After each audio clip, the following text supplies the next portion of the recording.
Hey everyone, welcome back to my channel. This is Heidi from My Reading Life, and I'm here today to wrap up the rest of the books that I read in December that I have not yet talked about. And I have quite a few, so I'm just gonna jump right in and get to it without any preamble. So the first book I'd like to talk about is Faithless in Death by J.D. Robb, and I really don't have too much to say about it because this is like the 53rd book in the Eve Dallas series. This is a futuristic police procedural series written. This is the pen name for Nora Roberts, J.D. Robb, and I just love this long-running series and these characters. I've talked about it a million times, and I really can't talk about anything in particular because I don't want to spoil anything being so late in the series. But yeah, another really great read, another really great installment. The next thing here is The Parson's Daughter and Other Stories by Anthony Trollope. This is a old Folio Society edition of this collection of short stories. It's really cool. I got it at a library book sale, and it has these nice engravings inside the book. And this has 5 or 6 short stories collected together. All by Anthony Trollope. And I had never read any short stories by Anthony Trollope before, but I really love his novels. I've read the Barset series, and I've read part of the Palliser novels. I haven't read the whole series yet, and I've read a few of his standalones. And I just really enjoy the way that he does character development. I like his wit and his humor and the way that he draws together both the political and the personal into his stories. But I have to say, again, my aversion to short stories does not absence itself just because I'm reading Anthony Trollope. So sadly, this collection was very unforgettable to me. I enjoyed the stories while I was reading them because he does draw a character really well. And even in a short story form, he's very good at drawing characters. But I can't remember hardly anything about any of the stories in here already. And I read this in December. Although I will say I started reading this in October for Victober.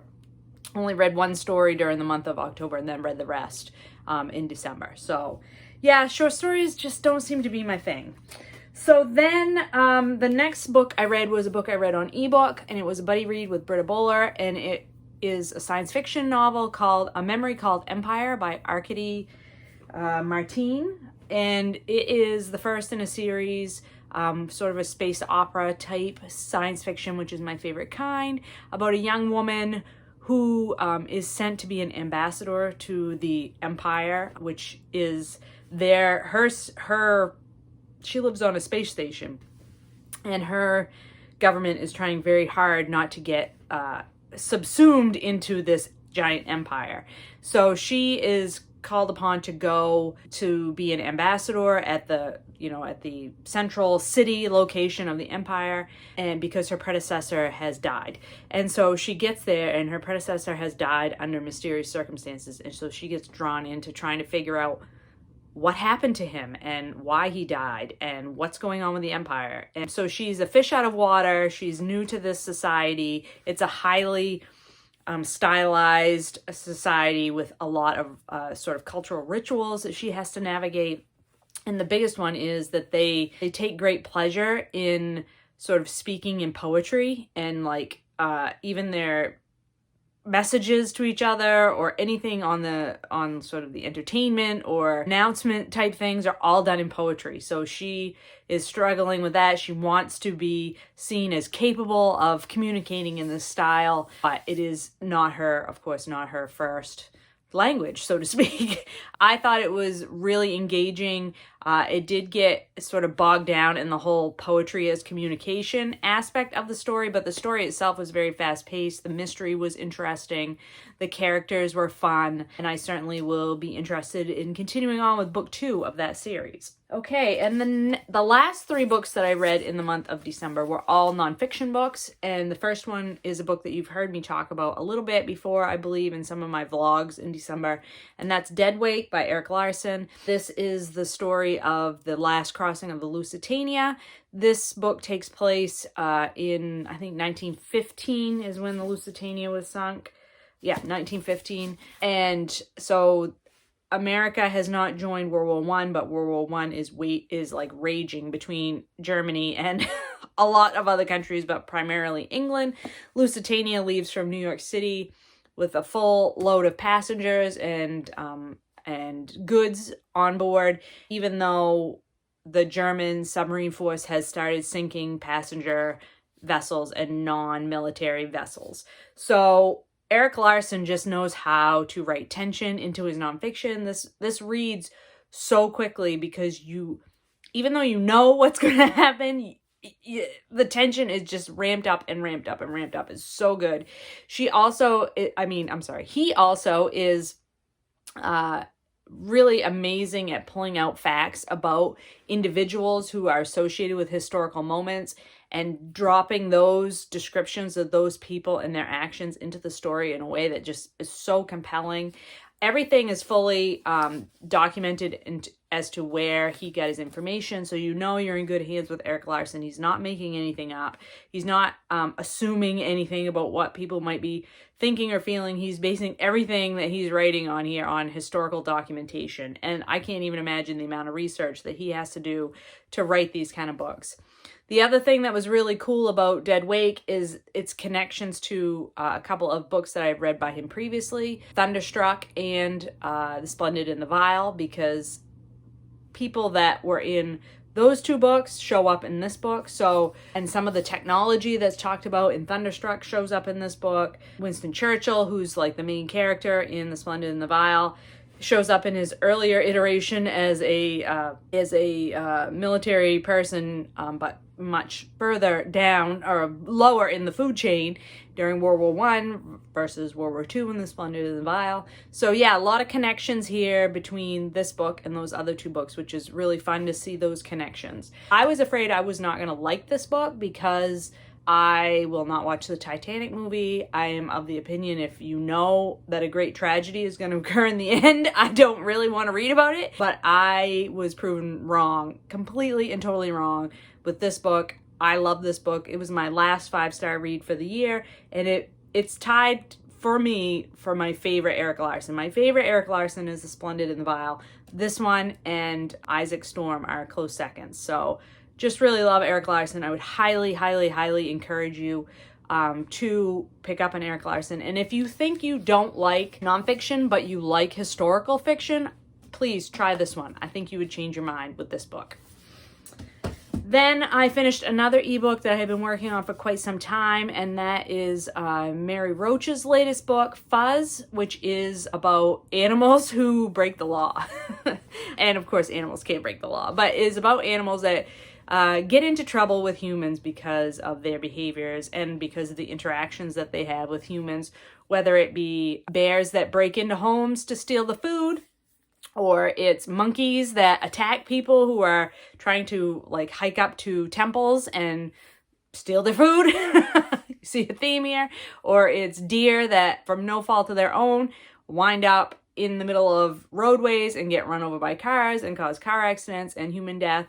And all the interventions that humans have come up with to try to either limit these clashes between humans and animals, or it's other ingenious solutions they've come up with to try to stop the animals from doing behavior that they don't want the animals to do. But as humans encroach on more and more of animal habitats, these sorts of interactions are going to happen. And of course, Mary Roach approaches all of this with her trademark humor and 12-year-old boy, fart jokes and things like that. So if that kind of sophomore humor is not your thing, you probably don't like Mary Roach anyway.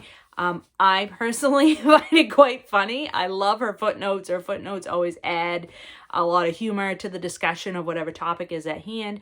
I will say I don't think that Fuzz is Mary Roach's best book. I felt that there was a lot of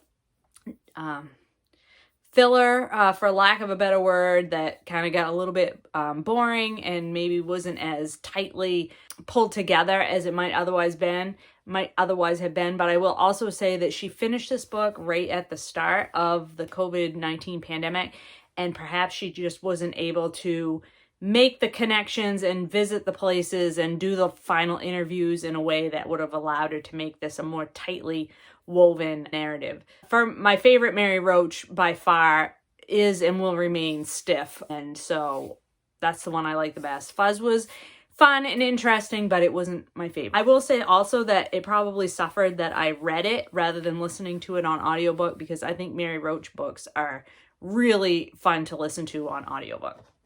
And then last but not least was the book that I completed last in the year 2021. I actually finished this book in the evening of December 31st. I basically read the last 250 pages of this on December 31st. And I read it just in like one big gulp. And it was a ride. It was a ride. So this is Empire of Pain, The Secret History of the Sackler Dynasty by Patrick Raddon Keefe. I had read his earlier book, Say Nothing, and really, really liked that book as well. So when I had heard about this book and found out that it was about the opioid crisis and this family, the Sackler family, which basically engineered that crisis, I was like, yeah, I definitely want to read that. And I've been hearing nothing but good things about it ever since it was published last year. I'm really glad I picked it up and was able to read it by the end of the year. It was excellent. Patrick Raddon Keefe is another nonfiction writer who writes very much in a narrative style, tells a story as he's giving you the information, and he does such thorough research and interviews people and gets these inside story. He really interviews people because all the people that he's studying a lot of them are still alive. So he's getting actual, contemporary accounts of some of these things that have happened. So the Sackler family is fascinating and also evil. It is unbelievable what these people did for money, and it was entirely for money. Like, they had no altruistic motives, no matter what they would like to portray about themselves. I mean, a lot of people will say, well, the Sackler family have donated, millions of dollars to museums and the arts and all of this. I don't care. I don't care. That does not negate the damage that they have inflicted upon the world, all to line their own pockets. It was all about money and being like having status and having wanting people to like look at them and think that they were wonderful.